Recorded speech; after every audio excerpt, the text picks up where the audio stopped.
Alhamdulillah, wassalatu wassalamu ala rasulillah wa ala alihi wa sahbihi wa man walah. Rabbi shrah li sadri wa yassir li amri wahlul 'uqdatan min lisani yafqahu qawli. Allahumma la sahla illa ma ja'altahu sahla wa anta taj'alul hazana in shi'ta sahla. Mes chers frères et sœurs, assalamu alaikum wa rahmatullahi wa barakatuh. Il est en fait certain que depuis l'apparition de cette pandémie l'an dernier, nous avons toutes et tous été témoins, et pas seulement nous musulmans, mais aussi tous nos autres concitoyens, nous avons tous été témoins de cette défection des liens sociaux qui nous ont touchés. Le confinement, les restrictions sanitaires, les distances sociales, les bulles sociales, tout cela fait que le lien social, le lien familial s'est quelque peu décomposé et effrité. Ce qui a fait en sorte que, in fine, il y a des gens qui se sont retrouvés isolés, avec très peu de contacts. D'autres situations sont marquées du sceau de la désolation et de la détresse. Il est un fait évident que nous vivons des temps très difficiles. Néanmoins, permettez-moi de m'arrêter sur un autre aspect qui n'est pas souvent abordé dans les constats que nous posons. Cet autre aspect, mes chers frères et sœurs, c'est un autre type de défection de lien qui est celui qui nous lie à notre Créateur, Azza wa Jal. Durant cette pandémie, il y a des gens qui se sont beaucoup attardés sur le fait de visionner des vidéos, de lire des articles sur ce qui se passe au niveau de l'actualité, et ça allait dans tous les sens, au point d'oublier l'essentiel. D'autres ont complètement sombré dans le désarroi et la détresse, comme nous l'avions indiqué précédemment. Mais cette situation ne doit pas pour autant nous empêcher de nous rappeler que le Seigneur Azza wa Jal est le maître de toutes choses et que nous demeurons son serviteur en toutes circonstances. Que nous soyons dans des temps d'aisance ou de difficulté, dans des temps de paix ou de guerre, dans la santé et la maladie, dans l'épreuve et l'aisance et la facilité et la sécurité, quelle que soit la situation, nous demeurons en tout temps des serviteurs du Créateur. Ce qui signifie que notre cap et notre rythme ne peuvent en aucun cas être déviés à cause d'une actualité qui se présente et qui nous perturberait. Nous pouvons être perturbés au début par une situation, nous restons des humains. Mais en même temps, j'ai envie de dire qu'après la perturbation doit venir l'adaptation. Après la perturbation doit se présenter l'adaptation. Pour ce qui est du fait que nous sommes pleinement des serviteurs du Seigneur, quelle que soit la situation, le Saint-Coran le rappelle très clairement. قُلْ إِنَّ صَلَاتِي وَنُسُكِي وَمَحْيَايَ وَمَمَاتِي لِلَّهِ رَبِّ الْعَالَمِينَ لَا شَرِيكَ لَهُ وَبِذَلِكَ أُمِرْتُ وَأَنَا أَوَّلُ الْمُسْلِمِينَ. Arrêtons-nous un petit instant sur ce verset. Arrêtons-nous donc un petit instant sur ce verset.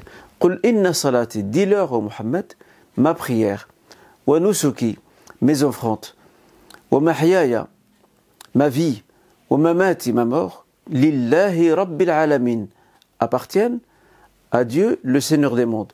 La sharika lah, wa bidhalika umirt, sans associer à lui, c'est ce qui me fut ordonné, wa ana awwalul muslimin. Qu'est-ce qui m'a été ordonné? Il m'a été ordonné de rester fidèle à mon Créateur dans tout ce qui était cité auparavant. La prière, les offrandes qui signifiaient entre autres la sadaqa, ma vie et même ma mort également. Bref, dans toutes mes situations, je reste fidèle à mon Seigneur Azza wa Jal. Et c'est un enseignement très important qui démontre à quel point la servitude et l'uboudiyya, qui doit être la posture que nous devons adopter dans notre rapport à notre Créateur Azza wa Jal, cette posture est une posture continue. Je ne peux pas être du nombre des gens qui se consacrent à son Seigneur quand tout va bien. Et quand il y a des difficultés ou une épreuve, rien ne va, je le délaisse. ومن الناس من يعبد الله على حرف فإن أصابه خير يطمئن به وإن أصابته فتنة انقلب على وجهه خسر الدنيا والآخرة. Il y a des gens, dit le Seigneur, qui adorent Dieu sur un angle seulement. Lorsqu'il est comblé de bienfaits, il en est satisfait. Lorsque malheur l'affecte, il revient sur ses pas. Il revient sur ses pas et renie ce sur quoi il était précédemment. Celui-ci perd la vie d'ici-bas et l'autre vie. Pourquoi? Parce que en fin de compte, il n'a rien gagné, si ce n'est la perte de ce lien important qui le lie à son Créateur. Donc, restons et demeurons, mes chers frères et sœurs, des serviteurs de Dieu en toutes circonstances, quelle que soit la situation, pandémie ou pas pandémie, que ce soit une maladie qui nous affecte, ou une épreuve ou un souci, nous restons et nous veillons au grand maximum à rester fidèles à notre Créateur. Et c'est ici qu'intervient la nécessité de revivifier ce lien, de nous reconnecter avec le Créateur Azza wa Jal. Et cette reconnexion peut prendre différentes dimensions. La première de ces dimensions, c'est déjà au niveau de la sincérité. De me resituer sur l'échiquier de l'intention qui me lie à mon Créateur. Suis-je de celles et ceux qui ne se consacrent à son Seigneur que lorsque tout va bien, et lorsque rien ne va, je me montre ingrat? Dans ce cas, nous sommes vraiment face à une problématique liée à l'intention. Ou suis-je de celles et ceux qui demeurent constants, qui demeurent fidèles, quelle que soit la situation qui se présente, parce que mon intention doit rester la même. Il ne leur furent donnés que d'adorer Dieu, en lui vouant pleinement ce culte pour lequel ils se doivent de se consacrer. Ça, c'est la première dimension de ce lien de reconnexion avec Dieu. La deuxième dimension importante, c'est ce qu'on appelle muhasabatun nafs. C'est l'examen de conscience. C'est de s'interroger, avant de vouloir recréer une connexion avec le Créateur, c'est de se demander qu'est-ce qui ne tourne pas rond dans ma vie? Qu'est-ce qui ne va pas? Pour reprendre l'expression d'un célèbre auteur contemporain, le cheikh et docteur Abdul Karim Bakkar, qui a écrit pas mal d'ouvrages dans l'éducation, dans le développement personnel. Il a un ouvrage qui s'intitule Iktishaf al-Dhat. Iktishaf al-Dhat, qui signifie en français se découvrir ou se redécouvrir soi-même. Cela signifie que pour pouvoir reconnecter, je dois connaître mes points forts et mes points faibles. Je dois pouvoir cibler mes lacunes et mes besoins. À partir du moment où je procède à une identification claire de mes besoins, que je cible mes lacunes, mes faiblesses, c'est là-dessus que je vais pouvoir travailler pour être en mesure après de mettre en place une connexion solide qui sera appelée à durer dans le temps et à résister à l'épreuve du temps. Ça, c'est la deuxième dimension. D'ailleurs, Omar Khattab lui disait dans cette parole qu'on lui attribue, il disait « Hasibu anfusakum qabla an tuhasabu. Wazinuha qabla an tuzanu. » Jugez vos propres personnes avant que vous ne soyez jugés. Et pesez vos actes et vos personnes. Et ici, bien sûr, le fait de peser, ce n'est pas de façon physique pour connaître notre poids, mais c'est ce que nous valons sur l'échiquier de la foi. Qabla an tuzanu, avant que vous ne soyez pesés, autrement dit, avant que vos œuvres et vos intentions ne soient pesées dans l'autre vie. La parole de Al-Khattab, elle ne vient pas par hasard. Elle a une inspiration coranique et divine. Le Seigneur, d'ailleurs, dans le Saint-Coran, dans la sourate Al-Hashr, le dit clairement. Ya ayyuhalladhina amanu ttaqullah wal tanzur nafsun ma qaddamat lighad.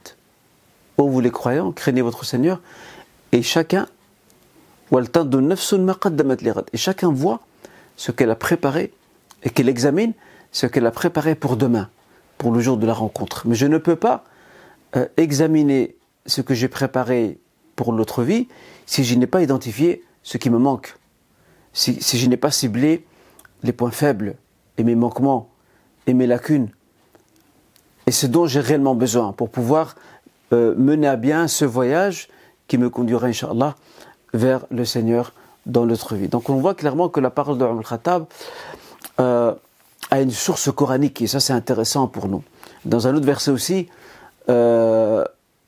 وَنَفْسٍ وَمَا سَوَّاهَا فَأَلْهَمَهَا فُجُورَهَا وَتَقْوَاهَا قَدْ أَفْلَحَ مَنْ زَكَّاهَا وَقَدْ خَابَ مَنْ دَسَّاهَا. Dans ce verset, le Seigneur parle de l'âme, de l'ego. قَدْ أَفْلَحَ مَنْ زَكَّاهَا, dit le Seigneur, وَقَدْ خَابَ مَنْ دَسَّاهَا. Aura réussi celui qui l'aura réformé et sera du nombre des perdants celui qui l'aura délaissé. qu'il aura négligée, qu'il aura livrée à elle-même. L'imam Ibn al-Qayyim nous apprend d'ailleurs, il nous apprend dans son livre Al-Kalim al-Tayyib, il nous dit que il y a, pour ce qui est des cœurs, les cœurs se divisent en 3 catégories. Il y a ce qu'il appelle al-qalbu al-khali min al-iman, le cœur qui est vide, wa khisal al-khair, qui est vide de foi et qui est vide de ces caractéristiques de la vertu. Ce cœur-là, comme nous l'apprend Ibn al-Qayyim, ce cœur-là est déjà un cœur dominé par Satan, par Shaitan. Il est dominé, il le contrôle, il n'a pas besoin d'insuffler de nouvelles pensées. Il lui appartient, il y habite, il y résidence. Le deuxième cœur, c'est ce cœur qui s'est éclairé de la foi et par la foi, mais il y a de temps à autre des brumes. Les brumes, ce sont celles, Ibn al-Qayyim appelle ça dhulumat, ces brumes, ce sont ces brumes des passions, de la tentation, du péché, de la faute. Ils bousculent un peu cette lumière, ils essaient quelque part de couvrir cette lumière.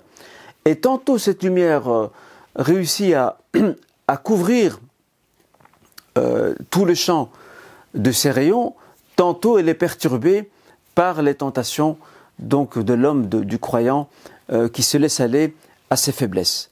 Et le troisième type de cœur, c'est le cœur qui s'est pleinement illuminé par la lumière de la foi. Il est pleinement illuminé par la lumière de la foi, au point que toute tentation qui pourrait éventuellement affecter est très vite brûlée. L'imam Ibn al-Qayyim donne l'exemple pour ce qui est de ce cœur pleinement illuminé, pleinement éclairé par la lumière de la foi, de la piété, as-salah wa taqwa. L'imam Ibn al-Qayyim donne pour exemple, il dit c'est comme ces étoiles, ash-shuhub al-muhriqa, ces étoiles qui brûlent. C'est Satan qui se met l'un au-dessus de l'autre pour écouter les informations, akhbar al-sama, les informations célestes. Donc ils sont chassés. Donc ces étoiles brûlantes sont chassées et brûlent même ces Satans qui en sont affectés. Donc c'est l'image même que veut nous donner l'imam Ibn al-Qayyim pour ce troisième cœur.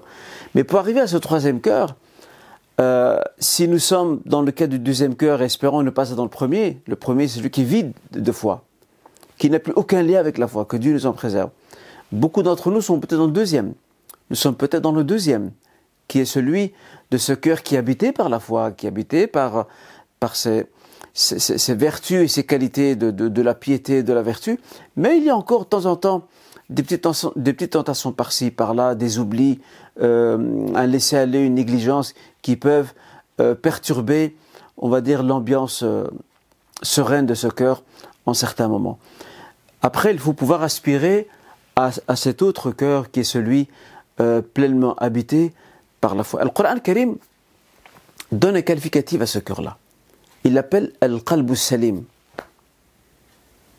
Man khashi ar-Rahman wa ja'a bi qalbin salim. Celui qui est habité par cette crainte révérentielle du Rahman, du Clément, et qui se présente à lui avec un cœur qui s'est nourri de cette lumière, qui en est habité et qui est libéré du carcan de cette tentation. Ça ne veut pas dire qu'il n'aura jamais de tentation, mais il va très vite se ressaisir et repousser toute forme de tentation ou de désir de laisser aller.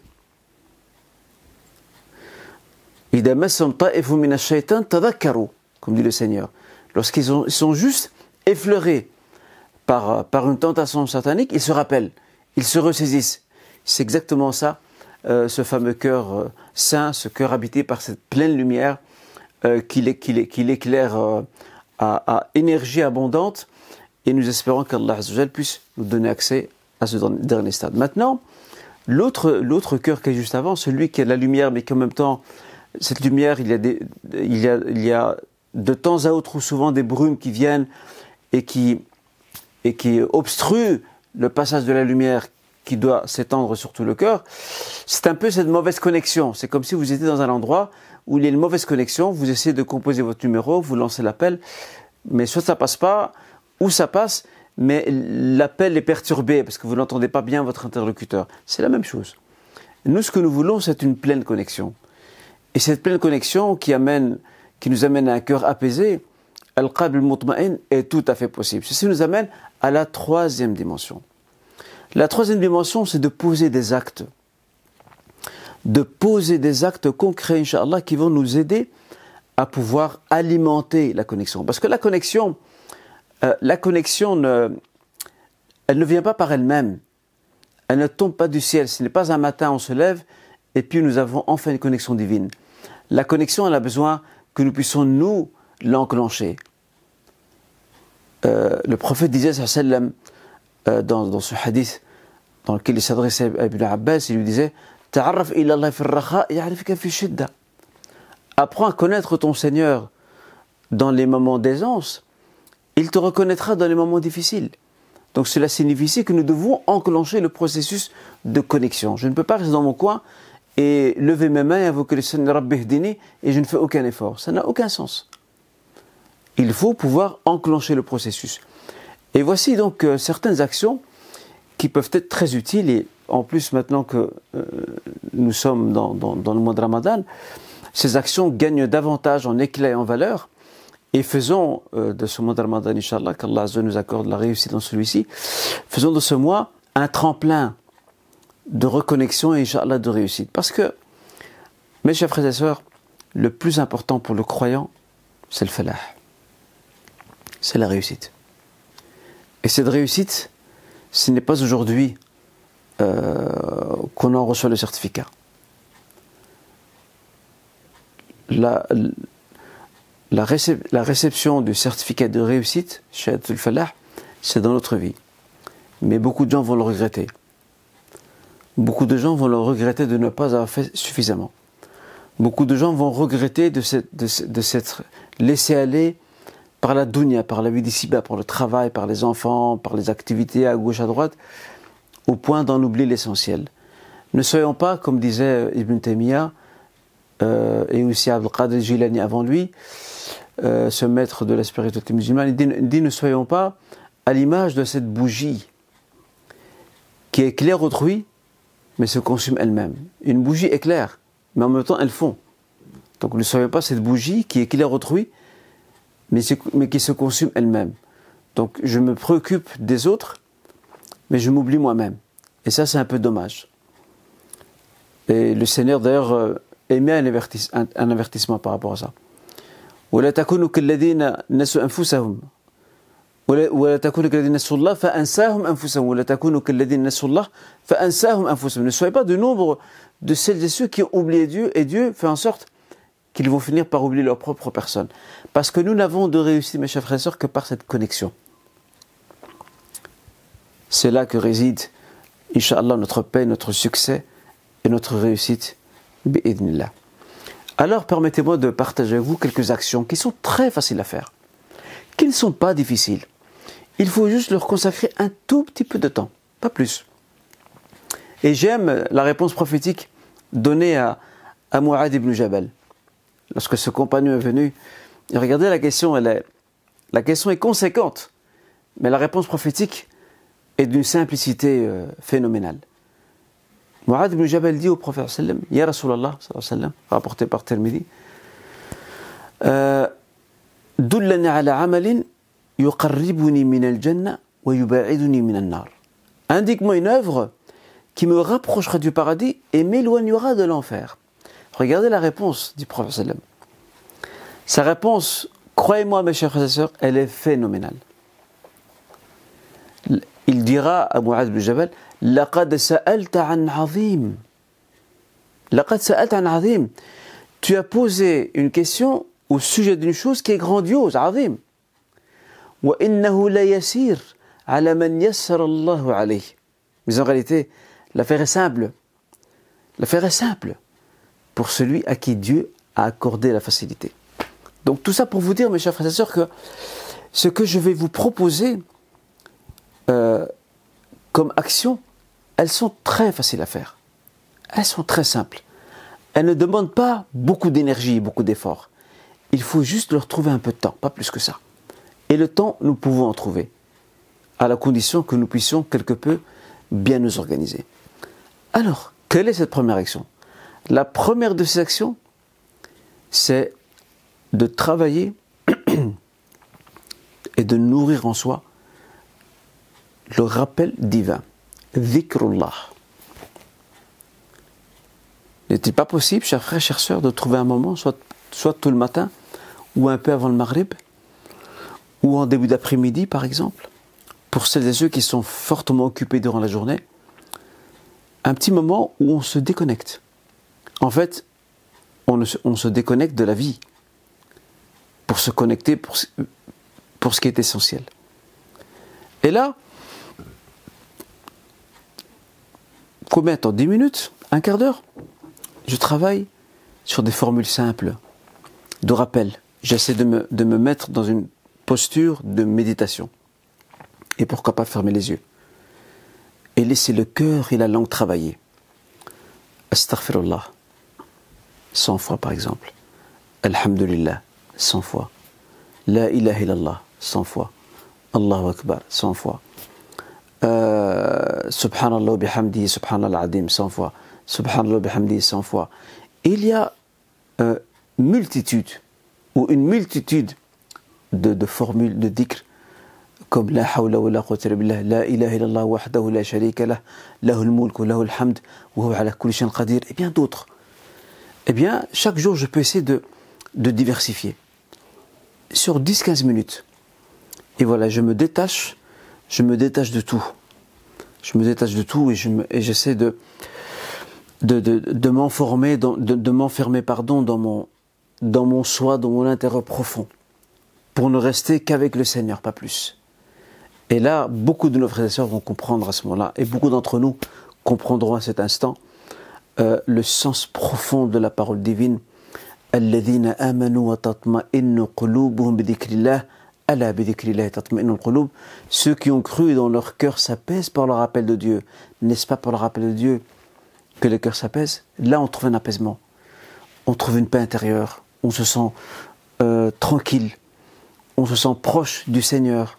On sent aussi qu'Allah Azza wa Jal est à nos côtés. Et ce sont des forces qu'on prend pour ensuite affronter les défis de la vie. Deuxième acte facile à faire, c'est la lecture d'une page ou de quelques versets. Ibn Jawzi disait ينبغي للمؤمن أن يكون له مصحف يقرأ فيه كل يوم آيات يسيرة كي لا يكون مهجورا. Il est du devoir, nous apprend l'imam Ibn Jawzi, qui est aussi l'un des grands maîtres de la spiritualité musulmane, il nous dit, il est du devoir du croyant d'avoir son mushaf, son Coran à lui. Et tous les jours, il lit ayat yasirat, donc quelques versets. Quelques versets. Tu ne dois pas nécessairement lire des dizaines de pages, non. Quelques versets, donne-toi juste le temps et donne-nous le temps pour lire quelques versets. Surtout pour celles et ceux qui sont très occupés. Et celles et ceux qui peuvent faire plus, ben, ils en font davantage. Un compagnon demandait par rapport au dhikr de Prophète de vouloir en faire davantage. Le Prophète dit dans ce cas, faites davantage. Faites-en davantage. Ça vaut aussi pour la lecture du Saint-Coran. Et là, ça demande aussi un moment d'arrêt. Un moment d'arrêt, choisir le moment de la journée où on sent on est le plus tranquille pour pouvoir poser notre regard, apaiser notre conscience et ouvrir notre cœur à la lecture de ces quelques versets du Saint-Coran. Et de cette manière, on se nourrit. On se nourrit de foi, on se nourrit de spiritualité, on se nourrit de quiétude, on se nourrit de piété. On charge nos batteries pour avancer. Disait le Seigneur. Et approvisionnez-vous, car la meilleure des provisions, c'est la piété. Et ça, c'est une forme de piété. Donc, quelques versets, une ou deux pages, ou même plus pour celles et ceux qui peuvent en faire davantage. Troisième acte facile à poser, mes chers frères et sœurs, dans ce processus de reconnexion. Ce troisième acte, c'est redonner de la considération et du sens à la prière. Alors, chers frères, chères sœurs, si tu es de celles et ceux qui ne priaient pas, ce mois de Ramadan est l'occasion de renouveler le lien avec Dieu. C'est vrai que les mosquées sont fermées, les gens avaient l'habitude de revenir vers Dieu par le biais des mosquées, mais ceci ne nous empêche pas de nous adonner à cet exercice dans nos foyers même. Reconsidérer la prière, lui retrouver de la place dans notre vie, parce que c'est le premier acte sur lequel s'ouvrira notre jugement dans notre vie. أول ما يحاسب عليه العبد, disait le prophète sallam, يوم القيامة الصلاة. Le premier acte sur lequel le serviteur sera jugé dans notre vie, c'est la prière, disait le prophète sallam. C'est la première chose par laquelle Dieu commence. Alors si le dossier est vide, quelle excuse allons-nous avancer? Ensuite, il ne suffit pas de se remettre à prier. Encore faut-il donner du sens à la prière. Essayer de travailler un tout petit peu notre concentration. Essayer d'injecter un peu d'humilité, de se sentir entre les mains de Dieu, entre les mains d'Allah Azza wa Jal. Comme disait le prophète sallam, il dit celui qui se met debout et qui s'adresse à Dieu, qu'il sache qu'il est en train d'entretenir une conversation privée. Yunaji Rabba, il est en train d'entretenir une conversation privée avec son Seigneur, qui ne regarde personne d'autre, si ce n'est le Seigneur et moi-même. N'est-ce pas un privilège? N'est-ce pas un grand privilège? Donc travaillons sur cet aspect. Une autre dimension, mes chers frères et sœurs, c'est de continuer à se nourrir au niveau de l'instruction et de la connaissance. Et la connaissance, bien sûr, n'est pas seulement religieuse, elle est aussi profane. Tout savoir utile qui peut m'aider à mieux connaître mon Seigneur, ou, je mettrai les deux à la fois, qui me permettrait aussi de rendre service et de me rendre utile, eh bien, je suis preneur. Et, machallah, pendant Ramadan, il y a énormément d'interventions qui seront proposées. Mais ce que je crains, c'est ma plus grande crainte. Ce que je crains, mes chers frères et sœurs, c'est que cette masse ou cette grande offre spirituelle très dense et très chargée que nous constatons, que nous constaterons durant ces jours de Ramadan, beaucoup de mosquées vont diffuser des vidéos d'interventions, de rappels, des associations aussi. Ce que je crains le plus, c'est que nous basculions dans un mode de consommation et que nous soyons là juste pour consommer de l'information. Et ça, ce serait très dommage, très dommage de passer à côté de l'essentiel. Ne soyons pas, mes chers frères et sœurs, évitons cette posture fâcheuse d'être de simples consommateurs d'informations, des informations qui n'auront aucun impact sur notre vie. C'est juste emmagasiner des informations dans notre tête, pas plus. Ce que nous voulons, c'est que dans ces rappels, chaque rappel que j'écoute, j'essaie d'en tirer quelques bénéfices. Comme si j'entrais dans un jardin où il y a des arbres fruitiers. Et je commence à choisir ce que j'ai besoin. Tiens, j'ai besoin d'une pomme, j'ai besoin d'une poire, j'ai besoin d'une orange, j'ai besoin de raisin, j'ai besoin de je ne sais quoi d'autre, etc. C'est ça qu'il faut faire. Donc chaque rappel, faisons de chaque rappel un moment de tirer quelques bénéfices et quelques éléments utiles que nous allons pouvoir mettre à profit dans notre quotidien pour nourrir notre piété et pour nous rendre utiles et mieux connaître celui qui nous a créés. D'accord? Donc évitons la posture de la consommation. Et enfin, je termine sur un dernier aspect, Inch'Allah Ta'ala, qui me paraît très important. Ces différentes dimensions et ces différents champs de connexion avec le Créateur, et je rappelle aussi pour ce qui est de la prière, afin que je n'oublie pas, il n'y a pas que la prière obligatoire qu'il faut remettre sur les rails.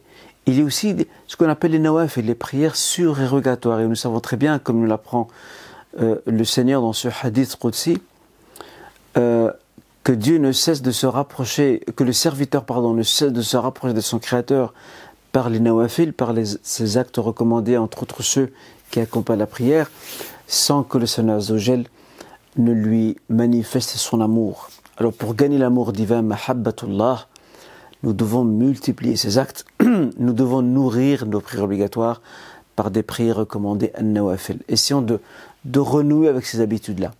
Créons des bonnes routines. Et on dit d'ailleurs, que les routines, certains experts dans le domaine du développement personnel disent qu'une routine, pour qu'elle s'enracine bien, il lui faut une vingtaine, voire un mois, pour qu'elle puisse bien s'enraciner et devenir, entre guillemets, une seconde nature.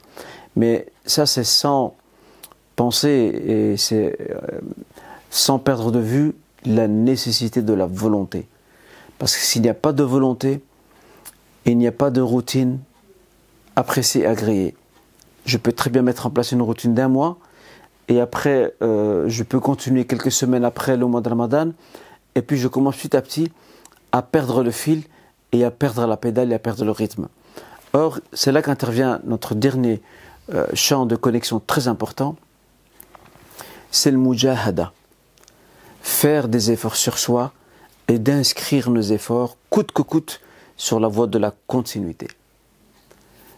Le dernier verset de la sourate, l'araignée, Al-Ankabut. Le Seigneur nous y invite. Parce que le Seigneur sait que toute notre vie est une vie de combat. Toute notre vie. Dans ce dernier verset, qui, subhanallah, concernant cette sourate, commence par Alif Lam Mim, أحسب الناس أن يتركوا أن يقولوا آمنا وهم لا يفتنون. Les gens croient-ils que nous allons laisser dire j'ai cru, j'ai adhéré à la foi, je la pratique, sans qu'ils ne soient éprouvés, وهم لا يفتنون, sans qu'ils ne soient éprouvés par Dieu et qu'ils ne soient éprouvés par les hommes, les deux à la fois. Et cette sourate, subhanallah, se termine par ce verset qui est le suivant. وَالَّذِينَ جَاهَدُوا فِينَا لَنَهْدِيَنَّهُمْ سُبُلَنَا وَإِنَّ اللَّهَ لَمَعَ الْمُحْسِنِينَ. Et ceux qui font des efforts pour nous, dans notre direction, لَنَهْدِيَنَّهُمْ سُبُلَنَا, nous allons les guider vers nos voies. Parce qu'il y a de nombreuses voies qui nous amènent vers Dieu. De nombreuses voies nous conduisent vers lui. وَإِنَّ اللَّهَ لَمَعَ الْمُحْسِنِينَ. Et Dieu est avec les bienfaisants. Dieu nous offre l'assistance, al-ma'iyya, l'assistance et le soutien à partir du moment où cette mujahada, cet effort, et al-mujahada, c'est une notion spirituelle très importante. Les grands auteurs dans le domaine de la spiritualité musulmane, Al-Ghazali, Imam Ibn al-Qayyim, Ibn Jawzi, Ibn Taymiyyah et bien d'autres, évoquent souvent cette notion de mujahada. Parce que ça ne peut pas venir tout seul. L'agriculteur, s'il veut récolter des fruits de son champ et du produit de son labeur, il doit pouvoir semer la terre, il doit l'entretenir, il doit l'arroser, il doit être à l'affût de sa terre, autrement dit la surveiller constamment, de manière à grâce aux efforts, grâce à la sueur de son front, il voit enfin le résultat de son travail. Ça vaut pour n'importe quel domaine. Idem ici, pour ce qui est de la reconnexion avec Dieu. Allons vers l'essentiel. Ne perdons pas notre temps dans des futilités, dans des choses qui ne nous apporteront pour finir absolument rien. Et pour cela, il faut cet effort-là. Il faut ces efforts-là. Et à partir du moment où la sincérité est présente, nous l'avons cité comme première dimension de connexion, lorsque la sincérité est présente, lorsque la volonté est là, vient ensuite les efforts, et nous pouvons, Inch'Allah, garantir qu'après ce mois béni, Inch'Allah, ce que nous avons consenti comme effort et sacrifice vont se perpétuer. Combien de frères n'ai-je pas entendu de leur part qui me disaient, certains me disaient, oui, j'étais très négligent par rapport à la prière de l'aube. Très très négligent. Je ne la priais pas toujours à l'heure. Et j'ai pris une bonne habitude. Ramadan est entré, je me suis remis sur la sellette, sur les rails, et pendant tout Ramadan, vu bon, il y a le repas avant le Fajr, pendant tout Ramadan, je prie le Fajr à l'heure. Et il dit, subhanallah, j'étais tellement motivé que Allah Azza wa Jalla m'a donné la force de continuer. Et après Ramadan, alhamdulillah, jusqu'à aujourd'hui, il a toujours persévéré. Pourquoi ? Parce qu'il y avait l'intention sincère, il y avait la volonté, et il y avait l'effort aussi. Trois choses. Intention sincère, volonté, effort. Et le résultat, on le connaît, comme l'indique la fin de cette sourate. وَإِنَّ اللَّهَ مَعَ الْمُحْسِنِينَ. Dieu est avec les bienfaisants. Agis. عَلَيْنَا الْبِدَايَةُ وَعَلَى اللَّهِ التَّمَامُ. À nous de commencer et Dieu termine le reste. Il ne me demandait que d'entamer l'effort, de le consentir, et le reste suivra tout seul, Inch'Allah. De cette manière-là, mes chers frères et sœurs, vous l'aurez remarqué, à travers ces différents actes très faciles à faire, qui ne sont pas compliqués, nous pouvons enfin remettre en place une connexion avec le Seigneur qui ne peut nous apporter que la paix intérieure, que la quiétude, qui nous écarte des suggestions obsessionnelles comme l'ouest, qui gâchent notre vie, qui mine notre santé, qui mine notre foi, qui durcit notre cœur, et en même temps, nous cultivons la confiance en Dieu, at-tawakkul, l'amour du Créateur, et nous sommes rassurés que notre destin est entre ses mains et que nous devons juste d'avancer sur la voie qui est la nôtre jusqu'à le rencontrer. Man ahabba Allah liqa'ah, man ahabba liqa Allah ahabba Allah liqa'ah, wa man kariha liqa Allah kariha liqa'ah. Comme disait le prophète sallam, celui qui aime rencontrer Dieu, Dieu aimera le rencontrer, et celui qui n'aime pas le rencontrer, Dieu réprouvera aussi le rencontrer. Qu'Allah Azza wa Jalla nous accorde un savoir utile, qu'il illumine nos cœurs par la piété, qu'il nourrisse nos raisons par le savoir utile, et que ce mois, Inch'Allah, puisse être vécu malgré les circonstances exceptionnelles à nouveau que nous vivons, mais que nous puissions malgré tout mettre à profit cette période pour recréer de la connexion avec le Seigneur à travers les différents actes que je vous ai proposés, en mettant en place un programme journalier, et nous pouvons y arriver. Un proverbe arabe dit « Man ta'anna nala ma tamanna » Celui qui s'obstine à obtenir une chose, il finira par l'avoir. Mais il faut de la détermination, il faut de la volonté, il faut mettre fin à notre paresse, à notre fainéantise, à notre nonchalance, à notre négligence. Il faut se remettre sur pied et nous pouvons y arriver, et les résultats ne seront que plus positifs dans tous les aspects de notre vie. Celui qui se plaint que rien ne tourne rond dans sa vie verra que chaque chose retrouve sa place, et il retrouve de la force pour affronter les défis et les difficultés auxquels il est confronté. Barakallahu fikum, mes chers frères et sœurs, bon courage à moi et à vous et à nous toutes et tous, Inch'Allah. Subhanaka wa bihamdik, ashhadu an la ilaha illa ant, astaghfiruka wa atubu ilayk, wa usalli wa sallam ala nabiyyina Muhammad wa ala alihi wa sahbihi ajma'in, wa jazakumullahu khairan, et je vous souhaite un agréable mois de Ramadan sous le sceau de la piété et à l'ombre de notre Créateur et Seigneur. Wassalamu alaikum wa rahmatullahi wa barakatuh.